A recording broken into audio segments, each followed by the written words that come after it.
Hello guys, it's me Kumar Sarangi, and I would like to welcome you all to this channel. And today in this video, I'm going to explain you the Down to Earth, which is India's most credible magazine on environment and development. The magazine provides research-based knowledge and fills a critical information gap. Before starting, I would like to show you the quote: "Every problem has two solutions. भाग लो या फिर भाग लो, run away or participant." So now I will start with the technologies portion. Race for 6G technology gathers momentum. Even as countries scramble to launch 5th generation network, 6G is generating global excitement. Researchers at the Osaka University in Japan have developed a semiconductor that operates on terahertz frequency, defined as 1 trillion vibration per second. Future 6G network powered by such semiconductors will be 100 times faster than 5G. However, commercial application is still a decade away, say scientists. Current technology is not equipped for terahertz and the danger of its radiation remain to be studied. Nevertheless, in a bid to gain technological superiority, countries have already begun investing in 6G alliance.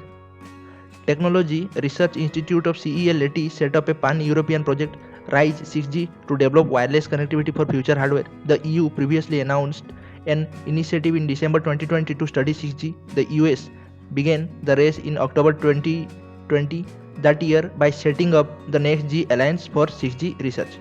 China followed in November, launching a satellite to test airwaves for 6G potential.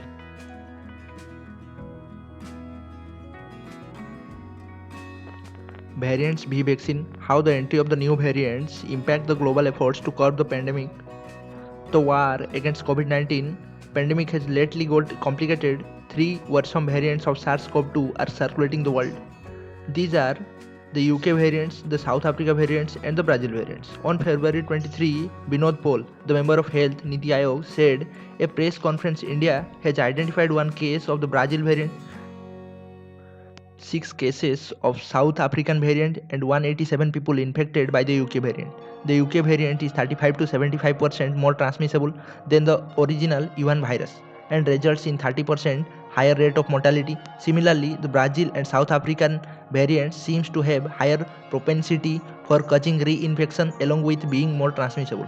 India has also reported 2 indigenous variants in Maharashtra. Paul says the Indian variants cannot be blamed for the current surge of cases in the state as of now. However, the 5 new variants are a cause for concern as they are the result of mutation in the virus spike proteins which have been used to develop COVID-19 vaccine.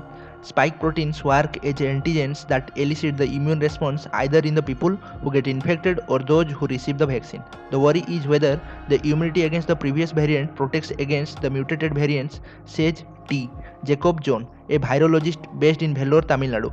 If the antigen has drifted, means changed due to small change or mutation in the genes of the virus, the immunity induced by an infection or by a current vaccine may not match the drifted virus variant, he explains. There are already some indications of this happening. In the case of South Africa variant, a preliminary study suggests that the Oxford AstraZeneca vaccine had only 22% efficacy. These results are very much a reality check, says Sabir Madhi, a vaccinologist at the University of Witwatersrand, South Africa, who is part of the study. Similarly, Novavax vaccine went from 89.3% protection in the UK, where this variant is rare, to 49.4% in South Africa. A study published in Nature on February 10 suggests that the activity of antibodies developed after vaccination with mRNA-based vaccines, Moderna or Pfizer vaccines against the variants was reduced by a small but significant margin. While the new variants and the failure of the vaccine could lead to the resurgence of the disease and extend the pandemic, not everyone is worried.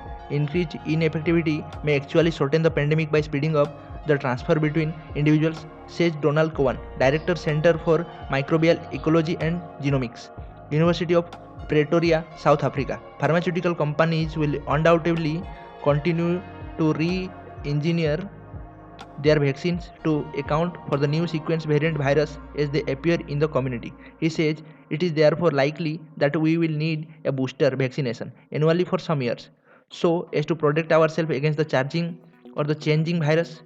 There is nothing unusual about this.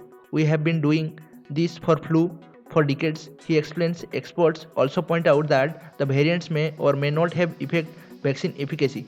Most vaccines have been developed using the original Wuhan virus. However, the vaccines made using the original variant were effective against the new variants that emerged after a couple of months. That tells us mutations are not necessarily a threat to vaccine efficacy, but it has to be proven with evidence, says Johan.